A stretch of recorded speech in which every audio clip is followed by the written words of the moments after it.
To me, any safety that can cover Jerry Rice without nobody should be in a fucking Hall of Fame. He can cover tight ends and wide receivers and slot receivers and can bring the boom.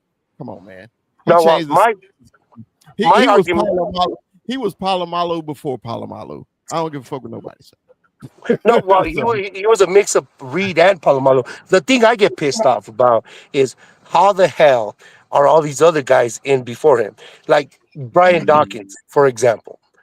oh yeah, he sucks. How is Brian Dawkins in before Darren Weapon Woodson? X. How, how, What you say, brother? I'm just glad Eli wasn't a first ballot Hall of Famer because he never should have been. Never. Like, I'm not saying he's not a Hall of Famer. He does deserve to go to Hall of Fame. He had two of the most epic playoff runs you could ever have, but he's not a first ballot guy. That dude was never considered the best ever at his position ever. Right. I feel you. What's up, Boots? Yeah. So let's get into it, man. We doing today's show. I figured we were going to get into free agency, and I told the guys, I said we need to finally put a bow on the season. Okay. So we started the season about predictions and everything like that. It went horribly wrong. Okay. So we need to grade. We need to grade players. And Cowboy Corner already said, y'all ain't gonna like nothing he got to say today. But hey, that's why we got him on here, man. So we can debate this crap, right? So which position group do you want to go first? Y'all want to go quarterbacks, wide receivers, running backs, defense? Which one y'all want to go first? Let's go safeties first. You want to go safeties first? Oh, safety. Oh, He said, let's go safeties first. Let's go safeties first. Safeties were All right. garbage. F's. So let me get to the safe because I'm gonna bring because I actually got the list. Okay, so we'll bring up the safeties. All right, we're gonna share this, and then we're gonna get down to the safeties. All right, safeties. Defense. Sorry, my phone is ringing. Safeties. All right, here we go. Safeties. All right, we got Malik Hooker,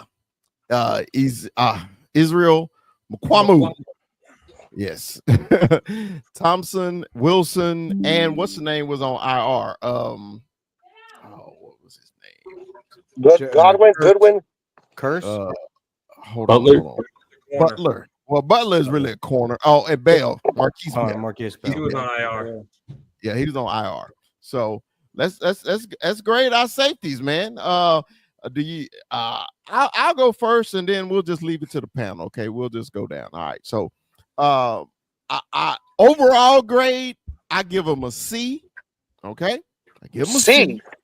I give him a C. I give him a C. All right. I said overall grade. Only body to me on here that had a passing grade, really, to me, was Wilson. And no, what area? Huh?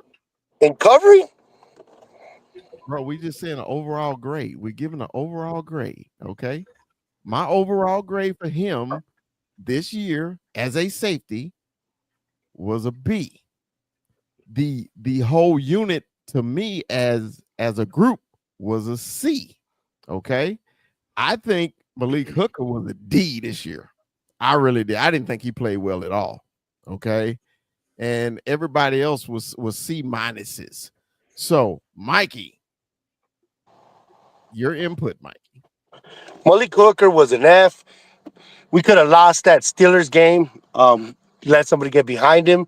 We're lucky that old boy didn't throw it over any freaking deep at all. We would have got smashed with that. Donovan Wilson, yes, he brings the boom, but that covers up for a lot of stuff that he's lacking. Miss assignments, doesn't know play cover 2 to save his life, doesn't know how to play cover 4 to save his life, always gets beat at the end. I understand the boom matters, but at least somebody like Wilcox could compensate for that. But we are babying Wilson a little too much for the money that we're giving him, and he is also an F. Makwambu, we didn't see him that much. He's a big body. I wish we would have saw him more. And I will give him for what he gave a C, maybe a D plus. Uh, Marquise Bell, we didn't see enough of him. We knew that he was light in the ass as a linebacker, but we didn't see enough of him in game because the other guys we had in front of him took more snaps, but they were horrible to say the least. The whole position group gets an F.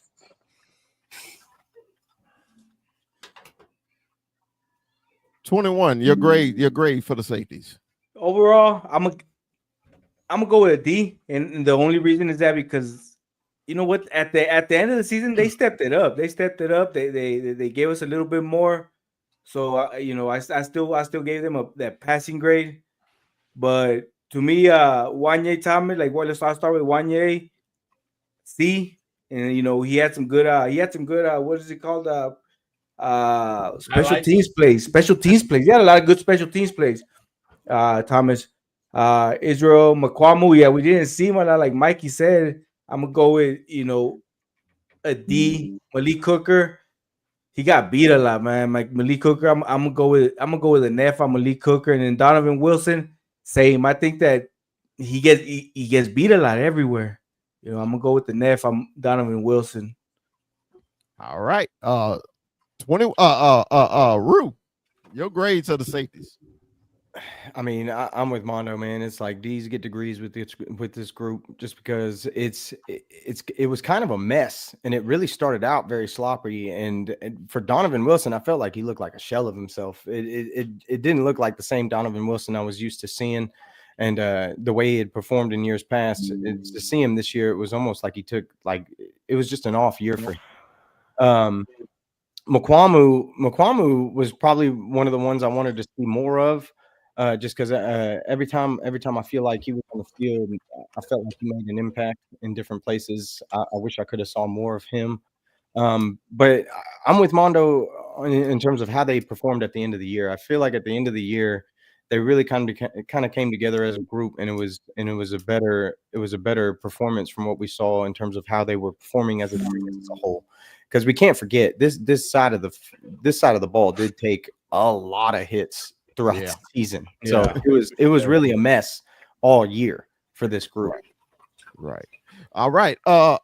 We'll say corner for last because I know he got hot sports opinion. Kuiper, your grade for the Cowboys safety as a player personnel director. I'm gonna give them a two-sided grade. For every single one of them, it's an F coverage wise. They constantly getting beat, blown missed assignments every single game. Malik Cooker's just doesn't have the speed anymore to play that over the top. We saw it game by game, but run game wise, I think Malik Cooker was a little better than that. I give them a C in the run game because they were the thumpers. They were helping out a couple times. You see Malik Cooker's erasing a couple plays. Overall, it really is a D group. Okay. All right. We always say the best for last. Cowboy corner, Mike. What's going on, you guys? You guys hit the stream, and if you're on my side of the guy of watching on my side on Cowboys Corner, this is Cowboy Up Podcast with the big fella, with Rue, with Armando, with Kuiper, and then you got Mikey, Cowboys Corner, activist and supporter back there. But no, now you guys make good points. You guys are entitled to your opinion. I disagree about the comeback of the year. That was the cause and effect of Micah Parsons. So this safety, to me, is a straight F. I mean, F for failure, for flunk, for fuck around and find out and get cut this year. I mean, the F is all around just it's an F. And Malik Hooker was really a shell of himself. You talk about Donovan Wilson. You talked about the contract. Absolutely, he's not living up to that contract. Wanye Thomas got hurt. Big special teams guy. Marquise Bell, I think he got hurt. And that was his first year going back from linebacker to safety. So Matt Eberflus, give me a safety overhaul. He's not really that good of a safety coach either. You look in Indianapolis, they never had good safeties down there. I just need him to be a good defensive coordinator and let his safety coach. Need to get younger Yeah. at that spot too. I mean, you look at Malik, he's 28. You're looking at Donovan, he's 29. They'll be 30 and 29 next year. Like it's It time definitely needs to be in the top 3 rounds, honestly. I feel like you could get it in the 4th, 5th. I think it's definitely possible to do something in the 4th and the 5th. Honestly, I got my eye on somebody, but you already know it's going to be a little biased. I'm not even going to lie. I got my eye on somebody in that 4th round. That'd be really nice. Well, I know Hooker. This is going to be his 9th year, and Wilson is going to be his 7th year. So yeah, I think we Safety need to overhaul. Yeah, safety overhaul. I agree. All right. So we're done with the safeties. Where you want to go, corners or linebackers? We can take a look at corner. Let's go Yeah. corners. All I'm let's right go. here. What's up? I knew that was coming. I was just waiting for something out of you. Out of that. The other corners. The other corners. All right, here we go. All right. Now, our starting corners, Bland and Diggs never actually played on the field together at all this season. And we really need to go to the reserves. So let's go.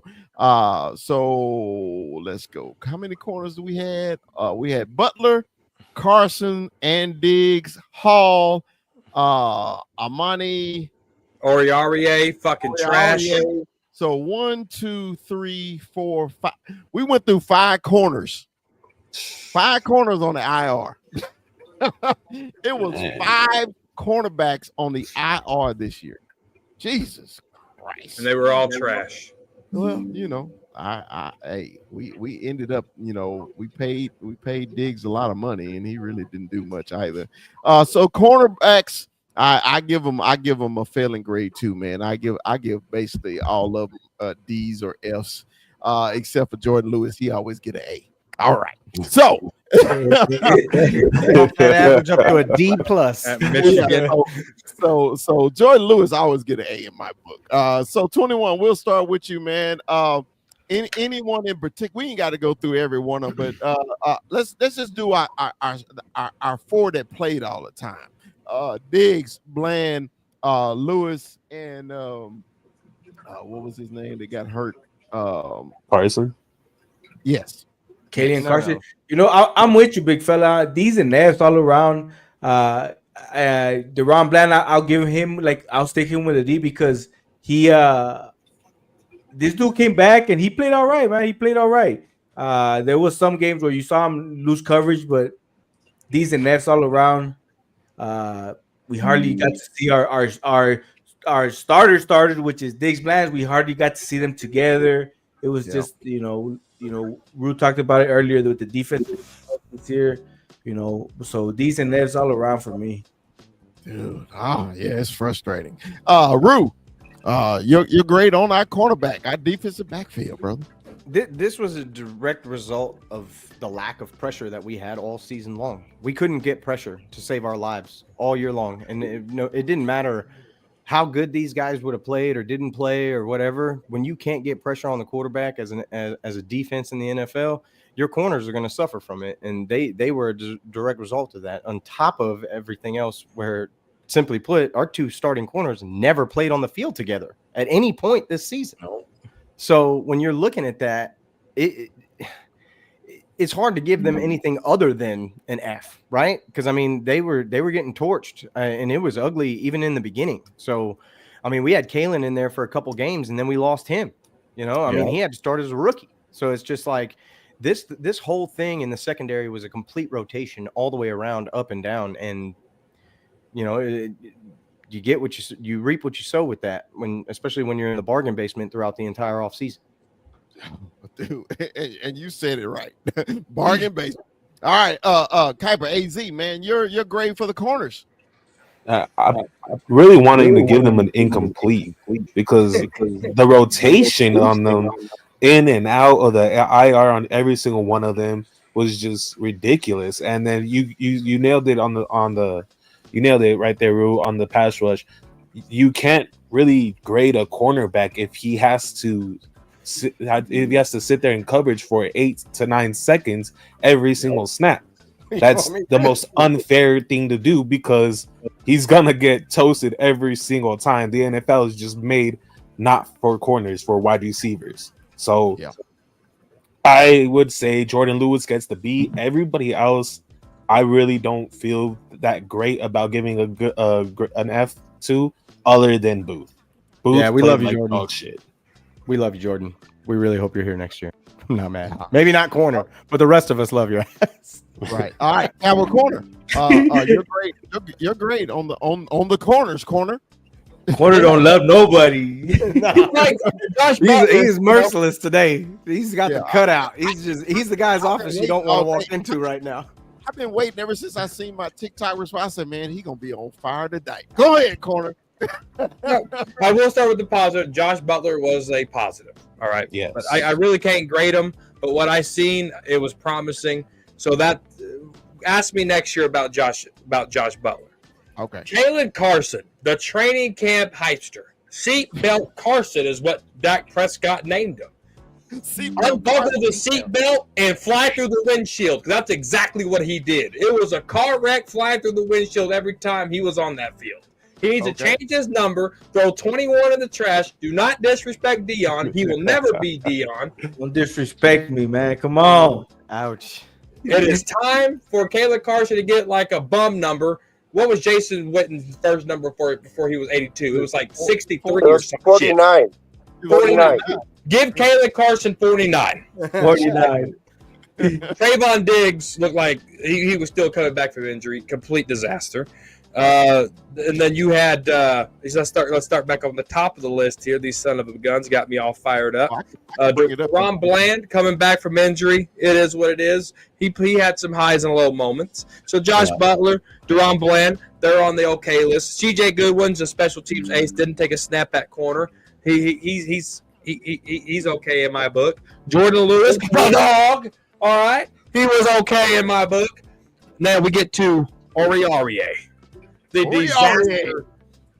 disaster corner. All right. He made Brandon Carr look like Patrick Peterson. Oh, wow. No, Brandon Carr was all right. Damn. Wow. Brandon Carr was all right. Wow. Aurier Brandon Carr was all a right. disaster. I don't know how he still has a job. All right. And then you got Keenan Hall, who really didn't see the field. But my guy that needs to be ran over is Aurier. Get that guy out of here. Get him out of here. Complete disaster. Ouch. Okay. All right, Mikey. I know you came back in. Mikey, grade our corners. So it sucks to grade our corner because our injuries really riddled our secondary period. But yes, Josh, the Butler kid, it broke our heart because he was just another USFL kid, a local, Fort Worth kid, and he played out of his cleats, and then to get hurt, it sucked. Especially on the heels of Overshown getting hurt, it just sucked. Bland, Bland was bland. Diggs was obviously hurt. They're incompletes. Let's give them eyes. All right. Aurier or OW, he was just a body that made a horrible mistake. If he played for Jimmy, he would have got cut. And then yes, Jordan Lewis was our dog. He was our dog in all the spots everywhere we put him, and that's why he's somebody we need to bring back. Just because he brings that to our defense. Our defense really, our secondary suffered because we couldn't pressure the quarterback. It suffered immensely when Michael Parsons got hurt. And we didn't have the depth. Our depth was Dante Fowler, Dorrance Armstrong. Those guys were doing it just unfortunately on another team. So our secondary sucked because we couldn't. They were designed to be good because they were, coming off of what our defensive line does, and that always makes it better. Plus, our best stars were hurt. And then there's another dude you're not talking about. I like Ukwamu as a CB. Not enough snaps. I just want to see him more. I believe he's a free agent, but again, I'll give them a D minus. All right. Mikey, do you have to wear glasses? Only when my blood pressure is up. Well, I think I think you need to get a blood pressure machine next to you when you're watching the game, because if you like McQuamu, I think you need some glasses. Man, we could go over each other's acumen, dude. Like, I'm tired of you. Just because you're the oldest established doesn't make you always right. Raise your hand if you like Israel McQuamu to start at corner. Not a lot of hands raised. I didn't say start. It's what we were down with. We're doing last season. So what's your definition of like? Hey, we're doing last season. Go ahead, big fella. Last season, we're doing 24. No, I was actually enjoying it. You know, whenever you two get into it, I love it. Hey man, more fire to the show. All right, let's go linebackers. Want to go linebackers? Let's go linebackers. To me, it was two with above average grades. Okay, the two we all know. One, of course, Michael Parsons. Of course, I give him a B plus. He would have got an A if he played the whole season, but he did not play the whole season because he was hurt. So he's a linebacker. Yeah, he is a linebacker, bro. He's listed as a linebacker. I'm not grading him as a linebacker. I'm not grading him as a linebacker. What would you grade him as? A safety? Rusher. Oh. So you saying linebackers can't be rushers? In a 3-4, but we run a 4-3. How many snaps did he take at linebacker, big fella? But on the Cowboys roster, they have him listed as linebacker. I'm going off the Cowboys So roster. this is an identification thing. Going off the roster. My birth certificate lists me as a Hispanic, but I'm freaking American. PFF, man, had him only on the D-line 86 times. You call yourself Hispanic. Mikey, go check your blood pressure. You're not seeing right. What? How did we get into that? All right, let's for purposes of rushing, he's a rusher. So let's not talk about Micah Parsons. We'll leave Micah for the D line. We'll leave Micah to the defensive player. Okay, Jesus. All right, I give Overshown a passing grade until he got hurt. Okay, he got hurt. To me, it changed the whole scheme and everything like that. Overshown is not showing on this list because on this list they showed the people who stayed healthy and not on IR. Now on the IR, Overshown was on the IR list as the only linebacker. And would you consider Sam Williams a DN or a linebacker? So he's a DN. He's a DN. Okay, He's a DN. Same height and weight, same damn thing. Anyway, so Eric Kendricks to me, he failed. He just showed his age to me the whole year. Luafau, he gave me spurts here and there, but maybe he got better at the end of the season. But then some parts of the season, I was very, very disappointed. You're biased. I gotta throw a flag. You're biased against Luafau. You are biased as hell. Am I biased? I said that because he's not that running back. Because he's not the running back you wanted. I said at the end of the season he got better. Ain't that what I said? He was a solid player the whole year. He was not, solid player. It was several games, dude, that he was inactive. Then it was games that he didn't even fucking play. No, hey, you got to put those on paper. I don't know which game he was a healthy scratch. When? Well, Mikey, since I'm doing a show right now, I can't go back and do a damn tutorial on when he didn't play. But he was in healthy scratches a couple games. I don't know. I don't believe so at all. Okay, who y'all talking about? We talking about Luke. Oh, he played a lot this year. I did say he did play a lot. I said, but there were certain games he didn't play at all. Yeah, that's true. That's what I said, Michael. Which one? Miss Floyd. Oh my God. Oh my, just that's what we're doing today. That's what we're doing. That's what we're doing. Hey, if you We're want just to gonna argue, confuse it. that's fine. I'm just saying, bro. It was certain games he did. We're just fucking around today. Let me find out. Yeah. So anyway, Rue, let's go with you, man. Let's go with you. Great linebackers, Rue. I think the most disappointing fact about this linebacker room was that Eric Kendrick led us in tackles because they were always too damn late. But we did have some pop in this linebacker room, which, you know, I'd be sitting here normally under normal circumstance telling you how much I was hoping for the future and how much I think it's going to be better. But obviously we have the devastating injury to Overshown, who is probably the only shining star on this defense for a long time. And, you know, I'm rooting for him to come back. I'm really hoping that he can be, you know, what he was. At least he's young enough to maybe be able to bounce back from something like this. But that was devastating what happened to him. So it is what it is. But he's my A, which kind of boosts up the rest of this grade. I'd give it a B- just because I think it was better than what we saw the year before. Even with all the devastating There you go. Even with all of everything that happened, this was the only group that performed as a whole better than the rest, even with all the chaos that was going on around them. The linebackers, I felt like, were better this year than they were last year. I wish because they were actual linebackers. That's true. That is a good point. They were actual linebackers, and I'm not entirely, you know, I'm not going to poo-poo on this group because I feel like they were the ones that gave us the pop to begin with. And they were the ones that kind of outperformed everybody else and carried the defense. So if I'm going to give anybody, you know, if I'm going to give any group on this side of the ball the best grade, it's going to be this group. And I'm going with that B-. B-. All right, 21. I'm going with the B+, and only because last season when we were on the show, we talked about what we wanted to beef up, and that was the linebacker core, right?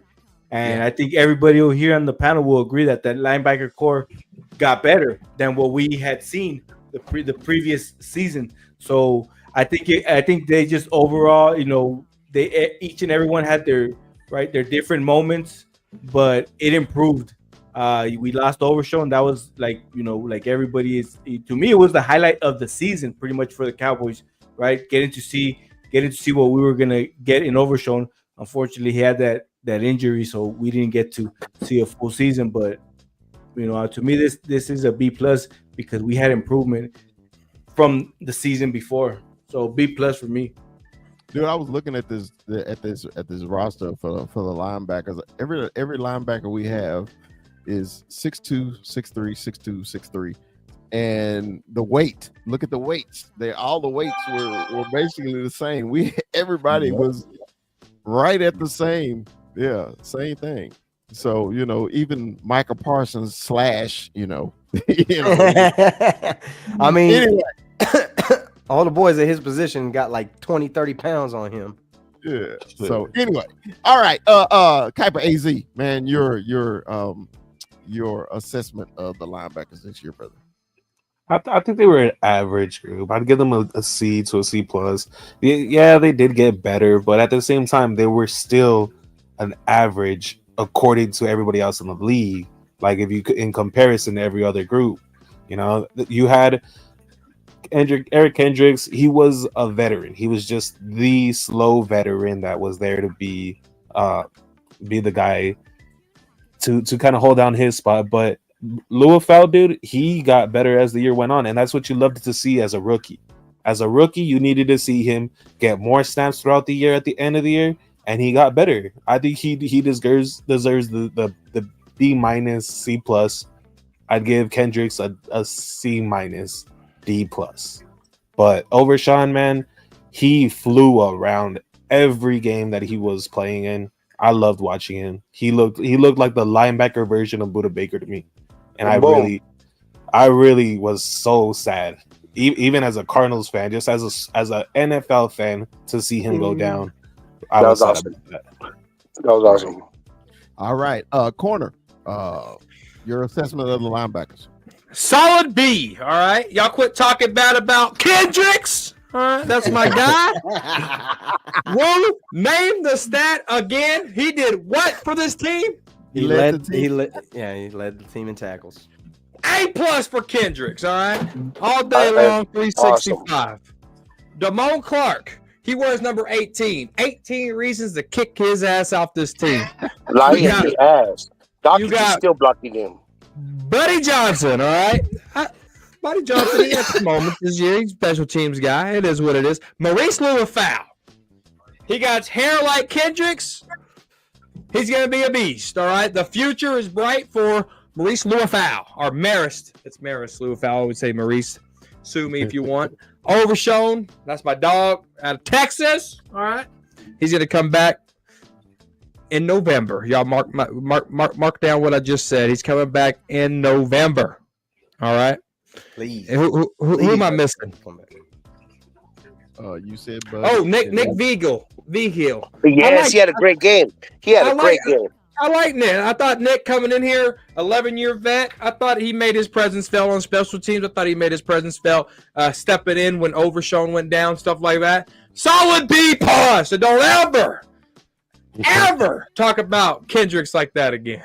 I apologize. Hey, he's losing the step, man. You know what's funny? But he is slow as shit, and you know he's slow as shit. So hey, check this out. This is gonna blow your mind right here. Guess who led the team in interceptions? Eric Kendricks. According to ESPN, he had 2 interceptions on the season. He led the team. Dude, how crazy is that? The last 2 years, that's insane. 3 years. That's nuts. We have been interception monsters for the last 3 years. We only had our guy who led the team only had 2, and he played linebacker. That tells you everything you need to know about that's what Jeff happened. Heath. That's Jeff Heath. That Jeff tells you Heath. everything you need That's to know so sad. about what Remember happened when Jeff Heath led? That's sad. God, that's Jesus, insane. That's Don't absolutely ever. crazy. Kendricks was the best player on defense. No. You need to relax with that. But you know what? He was essential. He was essential. Pounds now. You overstepped your pounds now, bro. Did I go now? Who was healthy all year? Oh, he probably missed. I think he missed. He missed games. That's why Vigil He played. wasn't healthy all year. Everybody on this defense missed games. Goddamn. That's true. Not He missed Maris the least Lewis. amount of games. Not Maris Lewis. Not Maris Lewis. That's the future. You know what, Mikey? I did check on PFF though. Louisville did have snaps every single game. Yes, so that means our producer, our host is very wrong. All right. So, Oh, I'm gonna bring this. Damn, Felicia. Damn, Felicia. All right, Mikey, give us your grade, Mike. We need you. No, honestly, with Kendricks was essential to our defense, and Rue made an astute point, because yes, we had to grade him on a curve because how horrible and how this room was the lightest room that didn't look like this room. We had people in this room pretending to be that they were part of this room. They were imposters. And we used to say, lie in the ass. So from that's where I'm grading. I'm going to say a solid B. Kendricks was essential. He was the general. Yes, he was a step slow. Yes, sometimes he would be on the dirt because he would dive. If he was faster, he read it, but he's not the young man that he is. And we saw Sean Lee go through it, and it sucked, because he was the dude to the ball and he was slow. Dude, what Overshown did and the flashes, he was the most positive breath of fresh air for not just the Dallas Cowboys, but he was going to be the new face of the league, just because you saw it when he hunted down Deshaun Watson. And I know saying that now doesn't mean nothing, but it was a beauty. His closing speed was ridiculous. The bat the bat and the pick six was his own highlight. That was his cherry on top of his highlight of his season, and it hurt all our heart. And I love that I raised a good kid. That he said, as a football fan, it hurt to see this guy get hurt once again. And I hate saying if and but or whatever. If we had him last year, shit. No, 2 years ago, excuse me, maybe our defense looks different. I like what Luafau did. He was grimy. He was always in the mix, batting balls, and he was in coverage. Damone, fuck Damone. Dawkins, we saw Dawkins threw him out of the club against the Bills, and he's still out the damn club. Nick Vigil was serviceable, but out of all the rooms that improved from last year to this year, this was maybe the biggest improvement. I'll give them a solid B. And it sucks. It really sucks with what happened with Overshown, because we could say him and Luafau would be the tandem that we'd be looking forward and looking for a new piece in this draft. But it's attrition and it's football. But yes, he played in every damn game. Bullshit. D-line. All right. So let's talk about the damn D-line. I'm including the edge rushers on this too. So, we ain't got to go back and forth about this. All right. So D-line. Let's go. Defensive ends. Brown, Golston, Nealon, Lawson, Watkins, Wheat, Jackson, Joseph, Odigizua, Rogers, Mozzie, and Parsons. Posted. And Tank, I'm always hurt, tired ass Lawrence. D-line, since y'all wanted Micah Parsons in there, you got to give the D-line a B just because of Micah Parsons. The other people that actually was just to me played decent. Digizua, Mozzie get a F plus. It was F minus last year. It's an F plus this year. Damn it. Yeah, dude, I hate Mozzie made improvements. He did. He said He had one good game. Just because you make 2 more tackles doesn't mean you improved. Yeah, this is my grade. Shit, didn't nobody interrupt you when you was grading? God damn it, this is my grade. Well, because you let me dead last. Lavelle Joseph F. He came in and did absolutely nothing. Rogers, the rookie, did he even get on the field this year? Wheat. Justin Rogers is on there. He got cut. He wasn't even on the team. Exactly. Yeah. So Nealon, he got hurt early. He showed me glimpses. The rookie, he showed glimpses. Chauncey Golston, did he do anything? No. Yeah, he did. Yeah, he did. A lot. Yeah. Okay. I think I'm tougher. I think I'm tougher than Corny is today. I was like, yeah. I ain't done yet. He was okay. So me, like I said, I give him a B. But we'll start with 21. 21. Your grades for the defensive line, that including edge rushers. I guess we got to give him that passing grade for Micah, right? So, but again, this whole line, I'm gonna go C, right? But it's just, we had a lot of injuries too. Obviously, with Tank out, Micah was out most of the season. I want to say, right? So we had a lot of back and forth with different players. So I'm going C. Man. It was tough, man. They ran that ball on that line. There was a lot of people hurt this year, bro. Yeah. It was so many people, especially on the defense. Mash unit. All right. Rue, if we can hear you over the interrupter, can we get a grade on the defensive line? The defensive line gets an absolute F. The defensive line was the problem this entire season. We got no pressure. Our leading sack guy for this year was Micah Parsons with 12. He didn't even play for how many games? He missed 4 games. Did he miss 4? But he should. He He should. was on. There you go, interrupting. At the end of the day, the second leading sacker on this team was Chauncey Golston. He had 5.5. Behind him was Overshown. He plays linebacker. So there was no pressure from this D line.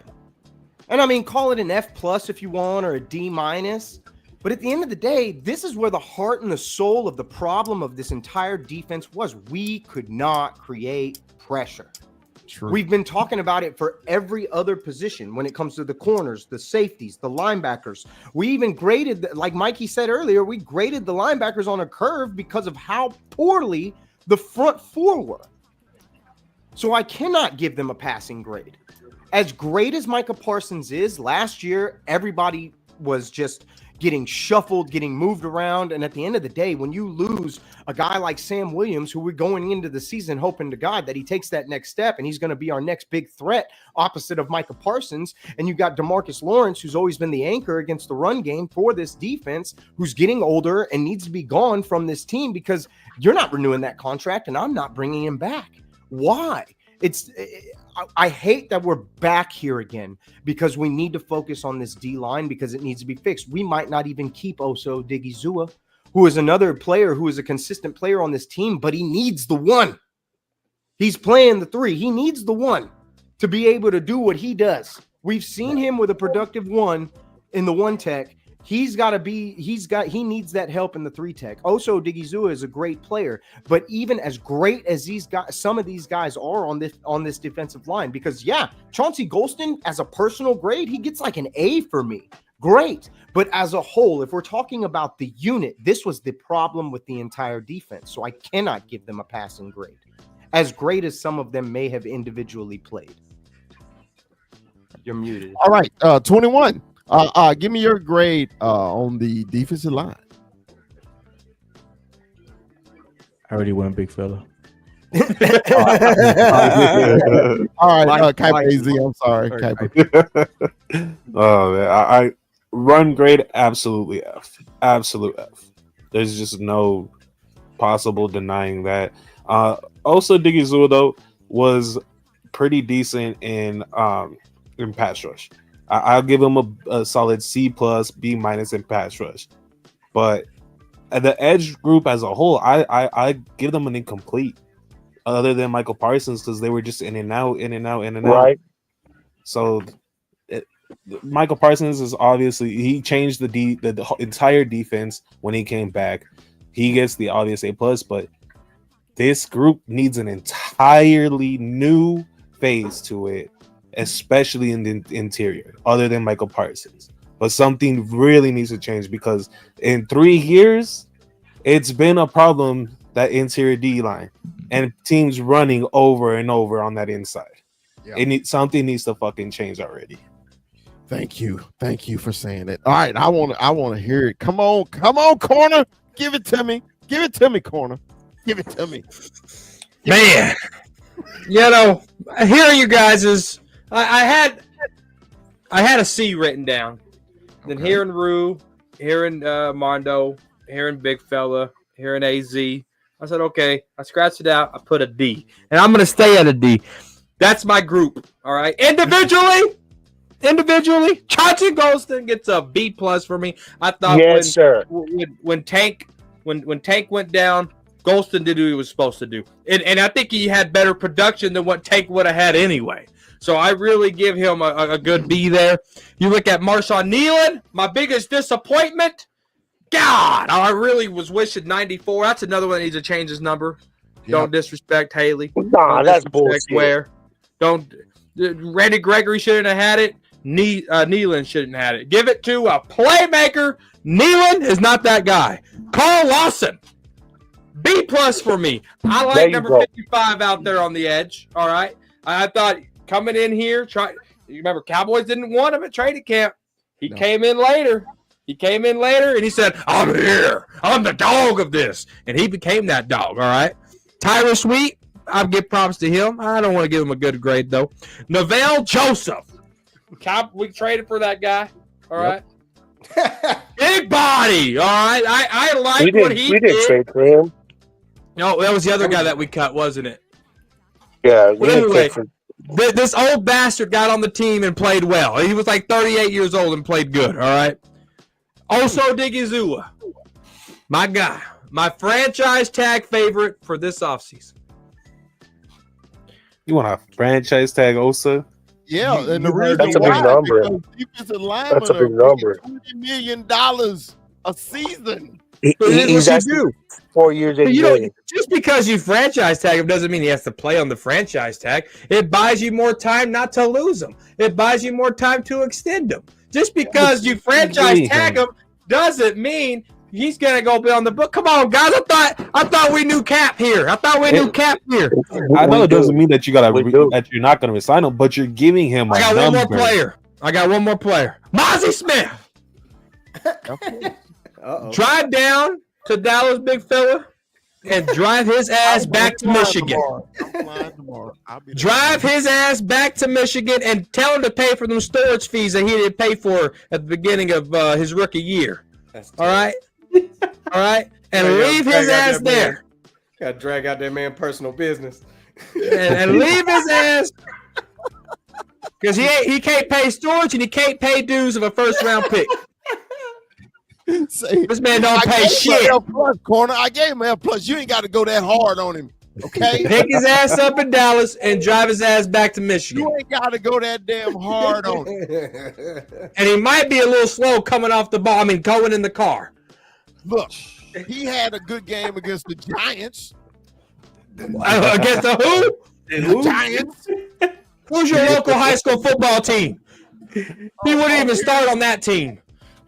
Oh, well, okay. He wouldn't start on that team. I can't even defend him. But hey, he need to go and do a strongman competition. That's what he really need to go do. Go lift some weights or do something else. When the guys lift up the weights, he's gonna be so delayed. They're like, "All right, lift up," and then he'll lift. Bro, it was funny when he was Fat Mozzie at Michigan. He was unstoppable. When he lost all that damn weight, came to the Cowboys, and remember I showed y'all the picture when I was standing next to him and I was bigger than Mozzie and he was going to be defensive tackle. I said, oh, we're going to be in some trouble. All right, come on, interrupt. I mean, Mike, whoever you are, COVID, whatever that's so passive aggressive for real. Anyway, so it sucks for our line because we didn't anticipate losing Sam Williams, on top of losing Dorrance Armstrong, on top of losing Dante Fowler. So, like Hall Grew said, we're grading this group on a curve and it's higher. And it sucks. It really does suck. When you think about what Chauncey Golston did, because he was an end and then he had to play inside to help Mozzie, and what he did, he held his end of the bargain. That's why I'll give that dude an A. An A. Osa did regress because of the help that he had around him, but he is still one of the best players on this damn team. Of course, Micah is Micah, and as he should be that. Like you, when you do your job, nobody's gonna clap for you because that's the crown that you wear. Lawson, he came in and did what he had to do. If anything, that's one of their better acquisitions, the great value acquisitions that they had all year. We get a D-. A D-. Tank Lawrence, he was hurt. And yeah, Nealon had his spots, and I don't know where the hell you get off saying that he doesn't deserve 94. He had an incomplete season. Like the whole rest of this damn defense, this mash unit, to get it right. And it was like this all year. This is one of those years. And one of the biggest groups it happened to was this D-line. And it started in training camp. First of all, Then he First then of he all, hopped off. he said he just leave. he said Marshawn Nealon's incomplete. Now it was very complete. A complete failure for Nealon. We're talking about a second round draft pick here. We ain't talking about a seventh. We're not talking about an undrafted free agent. We're talking about a second round pick who played horrible, a complete failure. I went on the limb. I debated people for this Didn't guy, he only play and like? he was bad. But he played like 2 games, I thought. And what did he do in those 2 games that he played? He's a rookie. He's a second round guy. I mean, they don't. Is that a top 100 player? Is that a top 60 player? I mean, for rookie defensive ends, they rarely ever even crack 10 sacks in a full season. I don't want So they 10 don't sacks. really do I want good. plays. I want plays. But and he the only got play hurt. he had was a knee tweak. But he got hurt halfway through the second game. I don't think it's fair to completely say he's already a bust when he has. he's a bust, bro. He hasn't. He's even a played, bust. though. He's And And he's not even gonna. And he's Is not it even gonna because be he's playing. from Missouri? Like, I know you're in Kansas. Is it just because you hate Missouri? Like, is that what's going on right now? I was a big fan of Marshawn Nealon, who is actually from Western Michigan, by the way. Oh, you're Not right. from- Excuse me. I know I am. I'm Cowboys corner, baby. I don't know why. I got I don't know swagoo. why. All right. And so I was a big fan of Nealon, dog. But what I see, We didn't see much though. Yeah, we didn't see much. Yeah, we But, didn't you know, Right. see anything. this guy was supposed to stop the run. Did he do that? No. This guy we was played- supposed to we get a played- sack or two. Hold on. I mean, hold the on. team as a whole We played couldn't stop the Cleveland. run. We played. But this is why Cleveland you in the first drafted game. him, Piper, in the second round. This is why you Time did out, that. bro. Did we played Cleveland in the first game? I don't remember them running all over us that game. It was Cleveland. Well, I mean, that's the game he played It in. was Massage Boy. He played against Cleveland. Who was the second game? Raise your head if you thought we The were Saints. losing against Oh, Cleveland. shit, it's the Saints. The Yeah, Saints. week 2, bud. Week Yeah, 2. but he didn't play that whole game. Which all right, it didn't matter because Kamara didn't he have like 6 touchdowns? You, that you game? can't really dog on a dude for only playing 2 games. It's Did 2 he- games, though. dude, I think that's a And it's guess. really not He even 2 played games. 2 games. It's like a game and a half. Like played I more think he He- played more than that. because he came back at the end of the season. He played the last 4 games of the season. okay, at the very Yeah. end, I don't know. And he played earlier in the year too, and then he got hurt for like 8 He weeks. played the first 2 games, then he got hurt, and then he played the last 4 games of the season. And he's got 6 games. Yes. Trash. All right. Now the reason I left this up for Jaja Binks. Okay, Jaja Binks. You never watched Michigan football ever. Their defensive tackles are run stoppers. Their defensive tackles don't rush the passer. Now we can move on. All right. So I had to leave that up there. I was like, all right, we'll go O-line next. We'll go O-line, O-line, O-line. All right. Now we know our Hall of Famer was so hurt this year, and they finally put him on the IR. You know, so and we needed replacements, man. I was very disappointed in our first round pick. He was healthy scratched a couple times too. He was fine, and then it was sometimes he was hurt. It was just that was the only Cowboy drafted first round pick that I'm still just like I don't know about yet. I don't know about him. I don't know. position. I don't know. Tyler Guyton, I just don't know. I guess time will tell. I know Mikey hate Terrence Steele. Tyler Smith, to me, always gonna get a passing grade. He's an A-B, A-minus, B+. Chuma Doga spot here and there. BB as a center started this year. Man, I give him a C+, B-. I think Cooper Beebe actually played well this year. Tyler Bass filling in a couple games. He played well. Of course, our boy Brock. Brock is always going to get a passing grade for me. Brock, when he came in, he Mr. Nasty Time showed up, and when he showed up, he showed out. So we'll start with Rue. Rue, man, give us your grades for the offensive line, brother. I would give the offensive line a C- as a whole. As a whole, okay. Because they did a lot of shuffling on that offensive line. There was a lot of movement, a lot of shuffling, but I feel like guys stepped up in different places. Like I felt like TJ Bass had a great year for the times that he came into play. I feel like TJ Bass was a good player. Brock Hoffman had a great year, completely shut down Dexter Lawrence. When he came into the offensive line towards the latter part of the year, you felt an oomph, you felt a different energy. He really brought the heat to that offensive line, and I feel like he was getting busy out there. There's it's no secret. He's a friend of the show, and shit, I see his highlights and shit all the time, and I'm always watching his tape because he's always posting it. And the man was a monster this year, so he played a great year. Terrence Steele is an absolute turnstile. And I know they're buddies, and it is what it is. But Terrence Steele is a turnstile. He doesn't need to be on this roster next year. We need to be looking for a right tackle. Okay. I got a question before you move on, Rue. Got a question before you move on.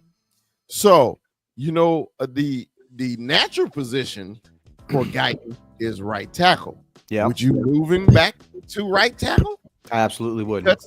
I said that last year.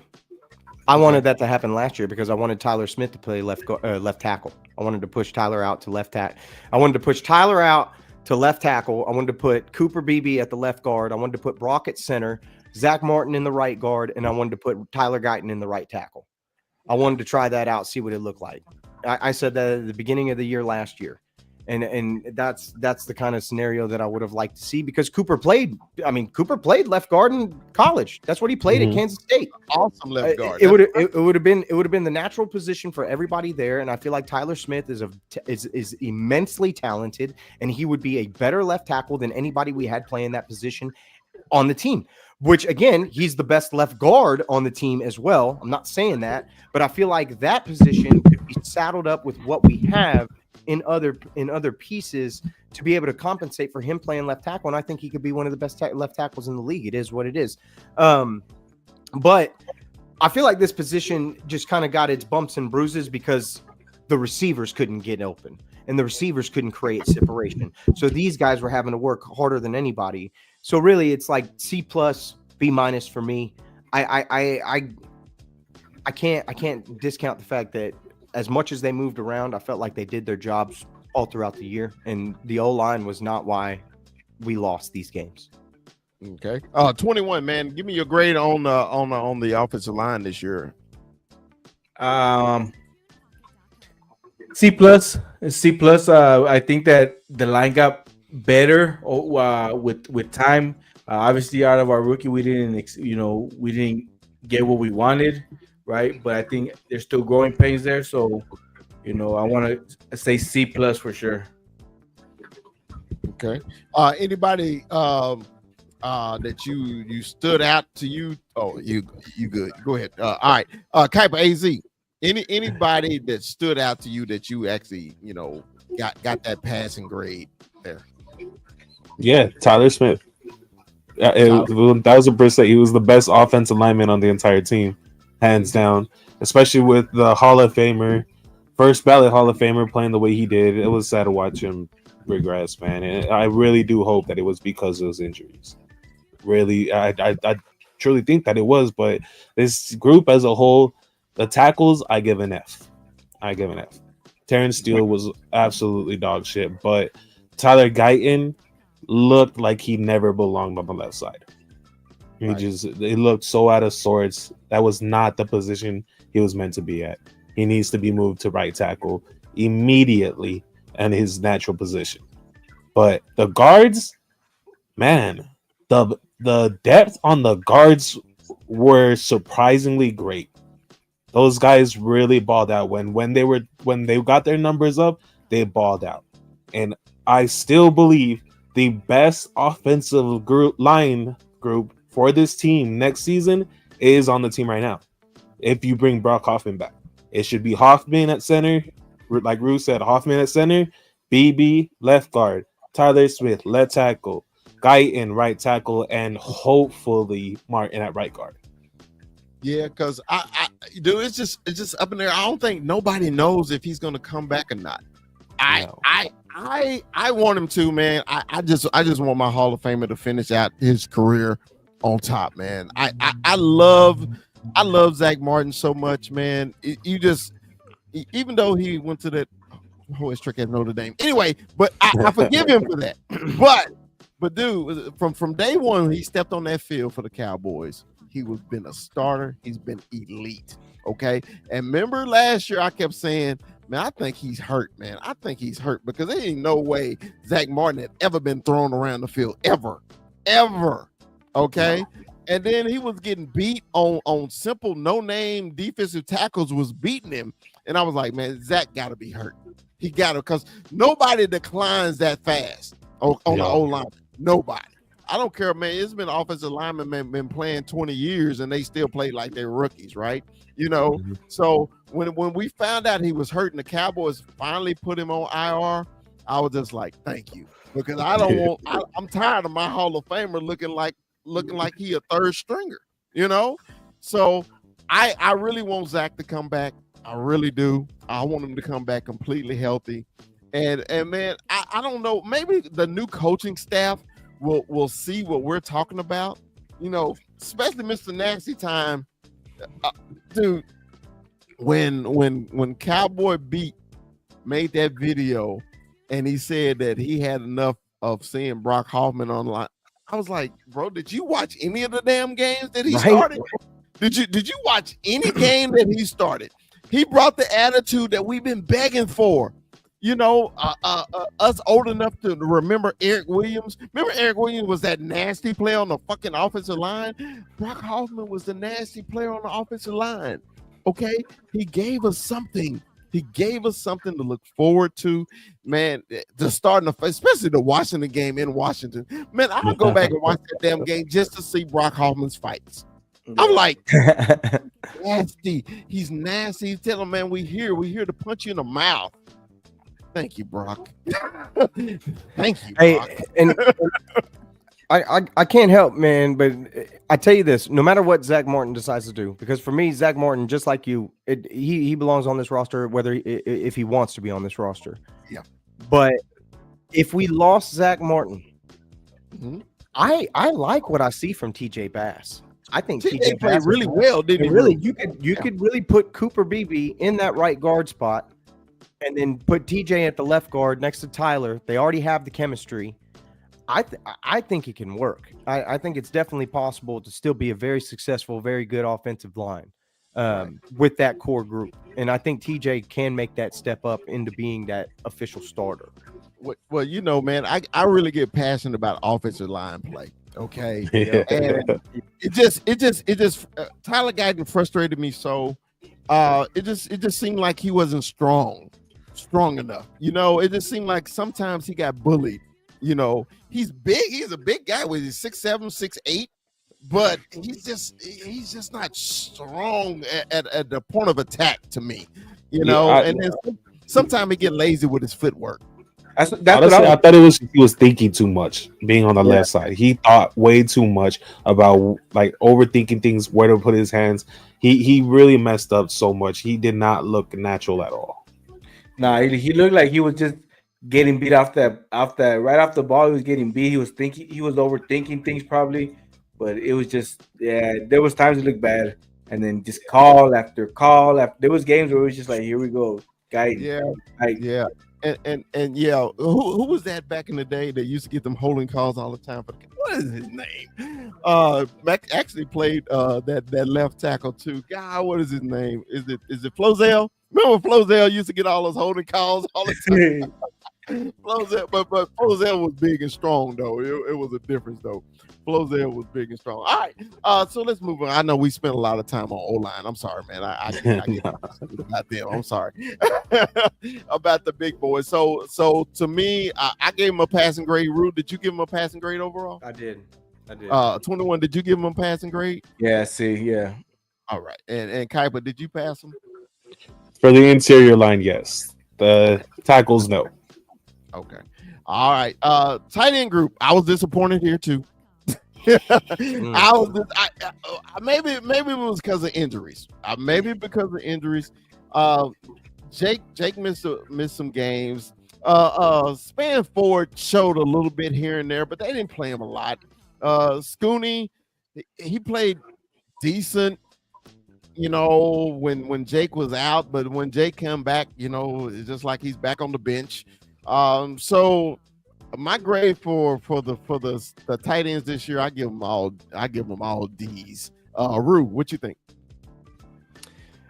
Yeah, man, D's get degrees with this group. This was a disappointing group, but I feel like we didn't use our tight ends this year. I felt like this year was the year that like the tight end was just forgotten because if you go into this season, the tight end group was the group that I thought was going to carry us. Jake Ferguson, Schoonamaker, Span Ford, like that group I thought was going to be the group to stand out, show up, show out, be the core of this offense. And it was like they were ghosts. There were ghosts out there. We never saw them. And it was like there was like moments, right? Like you talk about Span Ford, there was moments. Jake didn't look right. Jake did not look like himself. Jake went from looking like he was gonna be like Travis Kelce to us and turned into like, oh man, just insert bad tight end. Like, I mean, come on. Like it was crazy to see what happened to Jake because all of us had really, really high hopes for Jake. I was like, man, Jake is gonna have this breakout year. I thought he was going to have the Pro Bowl. I didn't miss Dalton Schultz for even a second. Like, bye. Cool. I got Jake Ferguson on my roster. Like, come on, baby. I'm good. And it's like, bro, what happened? So yeah, it's D's, but I just feel like they were not utilized in this offense at all. Right. 21. Your grades for our tight end group, man. I'm with Rule and D, but this D is for disappearing because they disappeared. This this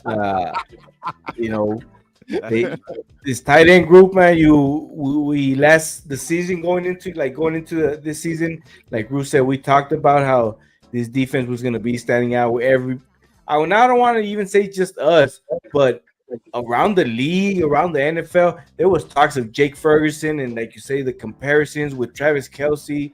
And it was just there was big hype around him, and we just I'm hoping he picks it up, but it looks like we got a dud or something, man. So I'm hoping it was maybe related to Dak not playing. He didn't have his quarterback, but Jake Ferguson definitely regressed. We saw more of Schoonmaker, which was good, and so we're good there. But I'm hoping this next season we utilize him more often. All right, Kuiper, who you got, man? Give us a grade on these tight ends, brother. Yeah, I agree with the D, man, honestly, because they didn't make plays. When they were given the ball, nobody made a play.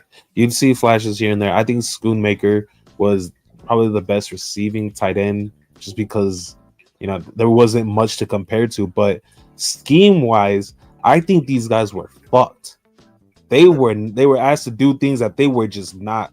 I don't think any of them were comfortable with. I think they all were just misplaced, and I don't think Mike McCarthy ever even had a thought to use his tight ends. So it's really an unfair grade to say the least for them because of how they were used, but none of them made any plays ever, and that's what really sucked. Because I loved Schoonmaker. I thought Schoonmaker was gonna be the tight end for this group. And I would love to see what he does in this next offense because the Cardinals offense used 3 tight ends the most in the NFL. And I think Schoonmaker is going to have a major role with you guys next year. And let's talk about Schooney real quick, man. When Jake was out, they were throwing the ball to Schooney. He actually had some good catches and everything. I just think, man, just knowing Schooney from Michigan and then coming here, actually Schooney was not the pass catching tight end on Michigan when he was there. He was not. But he was the run blocking tight end, right? He did have touchdowns at Michigan, but he wasn't the target at and and Michigan used tight ends more than anybody in college football, right? But I think Schooney. I was really hoping that he would have a breakout year, especially when Fergie got hurt. I was like, okay, man, now it's time to step up. And he had a few good games, but it just seemed like when Fergie got back, man, they just went away from him. Period. And Span Ford, man, he's a big target. And I would love to see him on the field more, and hey, 21, remember at the end of the year, they started throwing to him. And we just like, span forward. He's actually on the field. He's not inactive, and he's just a big guy. He kind of reminds you of the Washington kid in Pittsburgh. You know how big he is, big monster out there. And I think they could use him. And especially Rue. This is another reason why I was upset with the Cowboys coaching staff, because you guys span forward and Guyton is struggling. Why wouldn't you put span forward out there to help him block on that side? It's so easy. It's so simple. We should have been in 2 tight end sets all year. We should have been in 2 tight end sets all year, especially with this receiving core, which we'll get into. But we should have been in 2 tight end sets all season long, running the ball, using our tight ends. And that's what it should have been all year long. Like what this offense was just. We'll get into it. Yeah, we'll get into it. All right, so let's talk about these wide receivers, man. Let me bring up these wide receivers. To me, other than CeeDee Lamb, they all fail to me. And what's so bad? How would I say this? Let me say this. We saw spurts. Jalen Tolbert actually had a good season this year. I give Jalen Tolbert a C. I'm not gonna totally dog out Jalen Tolbert. So I know Rue was looking for me to dog him out. I'm not gonna totally dog out Tolbert. It just seemed like sometimes he would disappear in games. Turpin, I still don't understand what Mike McCarthy was thinking. You got a weapon, you got a speed guy, and he sits on the bench the whole game. Okay. And the only time you saw Turpin is really at the end of the season when they shut down CeeDee Lamb. Okay. We traded away our fourth round pick for Mingo. They tried to force him the ball at the end of the season, and he did absolutely nothing. I actually like Ryan Flournoy. I think he's going to be a pretty good kid. I think he'll be all right. Brandon Cooks will make Rue richer with signs and steaks. Stayed hurt this year. Jalen Brooks, he was all right. So my grade for the wide receivers, I give CeeDee Lamb an A+. I think CeeDee Lamb had a wonderful year. But as the group as a whole, I give our wide receivers a C-, D+. We'll start with you, Rue. Wide receivers. The wide receivers get an F, an absolute F. Okay. The leading touchdown receiver for this team was Jalen Tolbert with 7. And I'm not giving CeeDee Lamb an F. I'm giving CeeDee Lamb an A, but he can't carry the team on this grade. It just can't happen because this entire receiving core created no separation the entire year. And I'm really focused on those first few games with Dak Prescott, and we'll get into the quarterbacks obviously in a minute. But ultimately, this wide receiver core did nobody any favors. They created no separation. They did nothing to make people have to respect the run, or respect the deep ball. There was nothing about this offense that was electric. It was a stale, stagnant show that was carried by CeeDee Lamb, and he was the only shining star. Jalen Tolbert played better this year. I've been high on Jalen Tolbert since he was drafted. I think he played better this year. But we're getting into this part where it's like you need to start turning into Michael Gallup for me. You need to start being more consistent in your play because I feel like he was here and there and then he was gone or whatever. Brandon Cooks played 10 games this year. I think it's 6 touchdowns, and I have it in front of me, so I'll make sure that I'm accurate with that. He had 3 touchdowns. 3 touchdowns on the season, and he averaged a whopping 26 yards per game. Get him off my roster. This man has no business on this roster whatsoever. I have said it since last year, and I'm going to say it again. You better not be here next year. There's no reason to keep him at all. No Goodbye, reason. Brandon Cooks. And then it frustrate you at the end of the year when they benched CD and they kept trying to force him the ball. He's 5'2". He's 5'2". Even when we're stat patting for the guy, he can't make anything happen. 3 tubs, 269 yards for the year. Thanks for nothing. See you later. He's a journeyman. He's a 30-year-old journeyman playing wide receiver. Like, I'm sorry. Like, I respect what Brandon Cooks was, but today, goodbye, man. Like, what's done is done. Go join, Speak or something and go hang out with LaShawn McCoy. All I know is for what we're looking at as a receiving core, this receiving core needs help. They need to draft a receiver.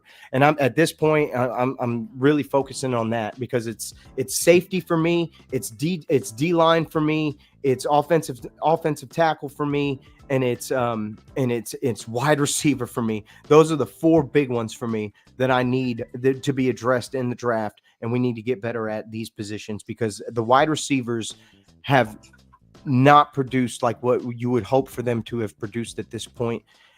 I guess with Tolbert, we'll see if he takes another step next year because he did take a stride this year. I'm not going to take everything away from him, but outside of him, it's a crapshoot. It's an absolute crapshoot, and it needs to be addressed. All right, 21. Let's talk about receivers. 21. Let's go. F plus, and there's a plus because that's CD Lamb, right? That's that plus. That's the one that gets you that plus. But besides that, it was rough. It was rough. You didn't know who. There was games you didn't know who's gonna be the two. I mean, was it Tolbert? Was it Flournoy at times? It was you just didn't know. Tolbert, I'll say we saw more of him just because we didn't have Cooks, right? We didn't have Cooks. We didn't have a true two. So that's why I think Tolbert stood out to us. But this wide receiver core, we need somebody here. We need somebody here, whether it's addressed in the draft, whether we get surprised and we get A plus signing, not no great value shit no more. We need that fucking Target brand, not even Walmart. We need that Target brand. We need that good shit over here. So not no fucking great value wide receiver if we're gonna get him, if we get surprised. But if we address something in the draft, that's that is one of the big things, that wide receiver. We need somebody because CD can't do it all, obviously. Let me ask you this question, 21. Okay. With the group of wide receivers, other than CD Lamb, who would be your playmaker? If you say this is my playmaker, do we have one on the Cowboys other than CD Lamb at the wide receiver position? There's not. There's not. I mean, who? Would you consider Turpin? If they utilized him more, honestly, I want to tell you with Turpin, sometimes he takes some shots, bro, because this man is small. This man is small. He's not a big dude, and he takes some shots. So, I don't put Turpin in that wide receiver category just because we hardly do see him, but when we see him there, he shows flashes. But that's my Devin Hester there. Leave him where he belongs, and that's running them kick returns and them punt returns, right? Mm-hmm. All right, Kuiper AZ, man, grade our wide receivers, baby. Yeah, I gonna go with the D minus, and I don't agree with giving CD Lamb an A. I'm sorry, he was so streaky throughout the entire year, and the man gave there was games, dude, where he just looked like he didn't give a shit. He did not give a shit. When Dak was hurt, you saw a decline in his morale to me, and I really don't like that he got called out by Troy Aikman because of it too. But he started playing better after Troy called him out, though. Yeah, the second half, he did bounce back, but because you're the number one receiver, you're supposed to be a top 5 in the entire NFL, and you had to get called out by one of your team's greatest of all time in order to get better, in order to stop being a fucking diva. AZ, but do you think that CD knew that he didn't have no help? Oh, even if you don't have help, man, you'll see guys throughout the entire NFL, they'll still get double teamed and they'll still make plays. It's not about if you have help; it's if you yourself are gonna make those plays, right? And he did good. He had 101 catches, I think, for almost 1,200 receiving yards, but 6 touchdowns too. Oh man, I think he needs to be a double-digit guy for me to get him an A. So you give him a what? I'll give him a B. A Give him B. Okay. Will, welcome to the show, man. I always love Will strolling through here, man. Will, we talking to wide receiver grades right now, man. What would you give him as a whole? Real quick, turn down your laptop. You're getting all the feedback. That's my fault. You're good. Is that better? Yeah. Sorry about that. Overall grade, probably D minus, and that's just being generous. Outside of CeeDee Lamb, there wasn't anybody else that was really doing anything. I was kind of disappointed in Tolbert. I thought that at minimum he was going to show you something that would make you want to believe that he could have passed Michael Gallup's usage.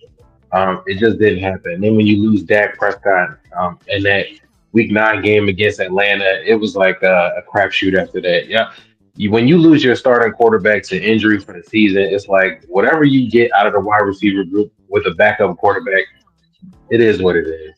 So, I mean, but production aside, I can't give them anything higher than a B minus. You didn't get anything out of anybody else. Brandon Cooks was hurt. They tried to force. For the life of me, I don't know why you trade a 4th round pick for Jonathan Mingo when they were getting ready to get rid of him anyway. I'm sitting up here like, why would you do that? This is the second year. I'm not going to rant. I promise when you sent me the link, I was like, I'm not going to rant.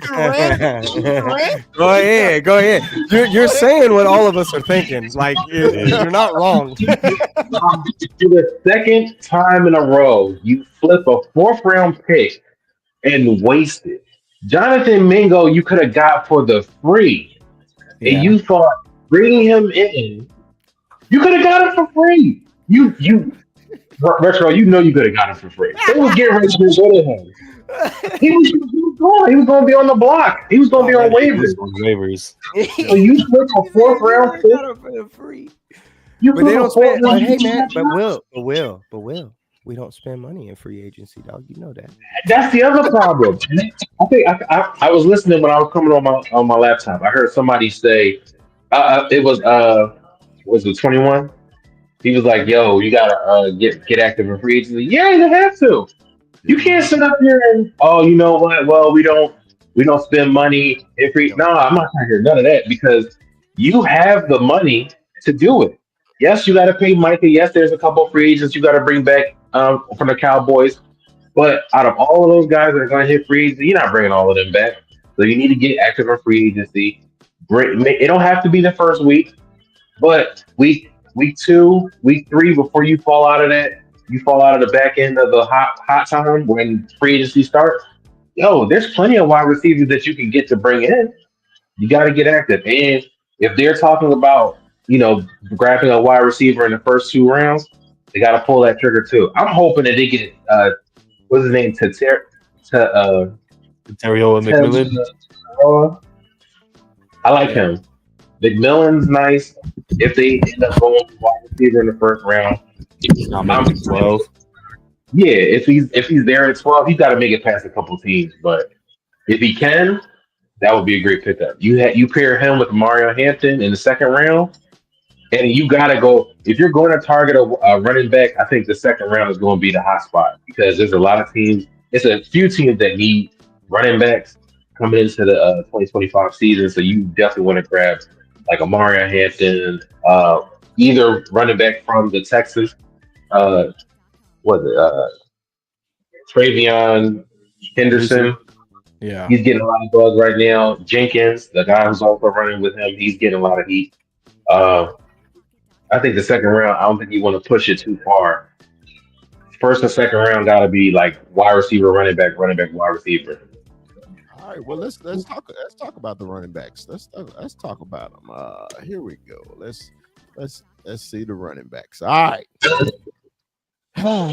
Just trash. It was a wonderful list, man. Rico Dowdle. No, don't bring him back. Rico Dowdle. Hey, relax. I'm sorry. Malik Davis, and then what's his name that was on show? What one game from the Vikings? What's his name? Shit, Cook. Dalvin Cook. Cook. Yeah, Dalvin Cook. So I run it back. Oh, and don't forget Ezekiel Elliott. Zeke was here too. So now overall grade for the running backs, a D plus. A D plus. I give Rico a B minus, and the reason I give Rico a B minus because they decided to give him the fucking ball.